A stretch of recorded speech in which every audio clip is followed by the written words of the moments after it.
আমরা স্বপ্ন পূরণের কাছাকাছি পৌঁছে গেছি। প্রধানমন্ত্রী নরেন্দ্র মোদীর বিশেষ প্রচেষ্টায় অযোধ্যায় রামলালার মন্দির প্রতিষ্ঠা হতে চলেছে বললেন বিজেপি নেত্রী তথা সাংসদ লকেট চট্টোপাধ্যায়। বৃহস্পতিবার তিনি খাতড়ার করালি মোড় সংলগ্ন রুক্মিণীতলা কালী মন্দিরে পুজো দিয়ে করালি মোড় এলাকার কালী মন্দির পুছে এবং হনুমান মন্দিরে ঝাঁট দিয়ে স্বচ্ছতা অভিযান কর্মসূচিতে অংশ নিয়ে সাংবাদিকদের মুখোমুখি হয়ে তিনি এই কথা বললেন।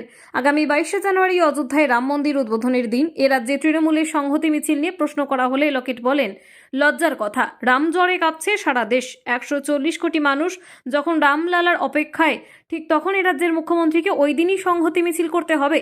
হিন্দু বিরোধী তুষ্টিকরণের রাজনীতি করা হচ্ছে বলেও তিনি দাবি করেন।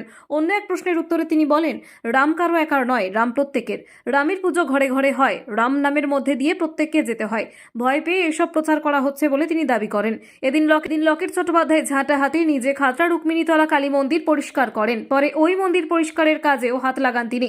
এই দিনের এই কর্মসূচিতে লকেট চট্টোপাধ্যায় ছাড়াও স্থানীয় বিজেপি নেতৃত্ব উপস্থিত ছিলেন। সারা দেশ জুড়ে 22শে জানুয়ারি আমাদের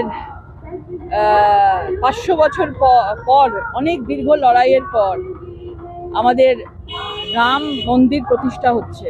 রামলালা তার যে জায়গা পাওয়ার কথা ছিল এতদিন, সেটা মানুষের মনের মধ্যে ছিল, হৃদয়ের মধ্যে ছিল, কিন্তু লড়াই করে আজকে তার প্রাণ প্রতিষ্ঠা হচ্ছে অযোধ্যাতে।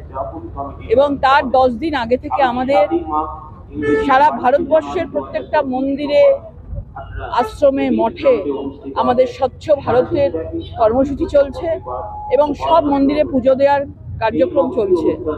এবং আমরা সেই জন্যই আজকে এই খাতড়াতে এসেছি এবং এখানে আমরা আজকে গ্রামথানে রুক্মিণীতলা মোড়ে আমরা গ্রামথানে শিবকে পুজো করেছি, পার্বতীকে পুজো করেছি, মা কালীকে পুজো করেছি, এখন বজরংবলীকে পুজো করেছি এবং স্বচ্ছতার মাধ্যমে তাদেরকে, রামকে আমরা স্বাগত জানাচ্ছি।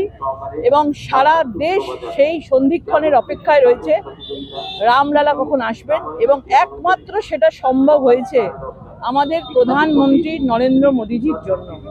নরেন্দ্র মোদীজির দীর্ঘ চেষ্টা, দীর্ঘ লড়াই, তার প্রতিশ্রুতি এখন সত্য হতে চলেছে। আমাদের স্বপ্ন ছিল যে আমাদের জেনারেশন, আমরা যারা হিন্দুরা রয়েছি, তারা আমরা দেখে যেতে পারবো কিনা, কিন্তু আজকে মনে হচ্ছে যে সেই স্বপ্নের একদম কাছাকাছি আমরা এসে পৌঁছেছি। আচ্ছা, 22শে জানুয়ারি রাম মন্দির উদ্বোধনের দিন মমতা বন্দ্যোপাধ্যায়ের নেতৃত্বে বাংলায় সংহতি মিছিল হবে, জেলায় জেলায় হবে, কি বলবেন? লজ্জার কথা, আমরা এমন একটা বাংলায় বাস করছি, সারা দেশ যখন রামের মানে জ্বরে কাঁপছে, কখন আসবেন আমাদের রাম লালা, অযোধ্যায় বসবেন, সবার ওর প্রতীক্ষায় রয়েছে। সারা দেশে দেখবেন 140 কোটি মানুষ অপেক্ষা করে আছেন। সেইখানে বাংলায় প্রত্যেকের মুখে আমরা রাম নাম শুনি, আমরা তুলসী তলায় প্রদীপ দিই, আমরা হরে কৃষ্ণ হরে রাম আমরা সবসময় করি, প্রত্যেক দিন আমাদের মুখে থাকে। আজকে সেই বাংলার মুখ্যমন্ত্রী রামকে অপমান করছেন, সেই বাংলার মুখ্যমন্ত্রী ওই দিনই তাকে মানে সংহতি মিছিল রাখতে হচ্ছে। এটা কি বলা হয়? এখানে পরিষ্কার বোঝা যাচ্ছে যে হিন্দু বিরোধী তুষ্টিকরণের রাজনীতি এই বাংলায় যেমনভাবে সিপিএম চালিয়েছে 34 বছর, এবং তৃণমূলের সরকার মমতা ব্যানার্জি একজন মানে বাঙালি, একজন বাঙালি ঘরের মেয়ে হয়ে, যিনি বাংলার মেয়েকে চাই বলে ভোট নিয়েছিলেন, আর যে বাংলায় রাম নাম প্রত্যেকটা ঘরে ঘরে হয়, যে বাংলায় আজকে প্রত্যেকটা ঘরে ঘরে রামকে স্বাগত জানানো হচ্ছে, সেই বাংলায় উনি রামকে অবজ্ঞা করছেন, অপমান করছেন এবং আজকে উনি তুষ্টিকরণের রাজনীতি, বাকি 30%কে শান্ত করবার জন্য তিনি আজকে ভোট ব্যাংকের জন্য তিনি আজকে মিছিল করছেন। বিরোধীদের দাবি 2024-এর ভোট বৈতরণী পারের জন্য এই নাটক চলছে। রাম কারুর একার নয়, রাম সবাইয়ের। তারা মনে করেন যে রাম নাকি বিজেপি। রাম প্রত্যেকের ঘরে ঘরে রামের পুজো হয়, প্রত্যেকের ঘরে ঘরে রামনবমী পালন হয় এবং আমরা প্রত্যেক দিন রাম নাম স্মরণ করি।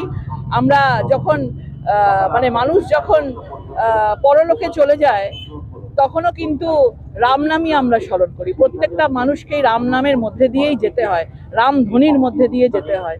সুতরাং কারোর একার নয়, এরা ভয় পাচ্ছে যে যেভাবে দেখতে পাচ্ছে ভারতবর্ষে একটা নতুন ইতিহাস তৈরি করছে নরেন্দ্র মোদীজির নেতৃত্বে, এই জন্য এরা ভয় পাচ্ছে, এই জন্য এইসব উল্টোপাল্টা কথা বলছে। রাজ্য সরকারের নেতৃত্বে দীঘায় জগন্নাথ মন্দির হচ্ছে, যেদিন উদ্বোধন হবে সেদিন কি বিজেপির পক্ষ থেকে এরকম কর্মসূচি থাকবে পাল্টা?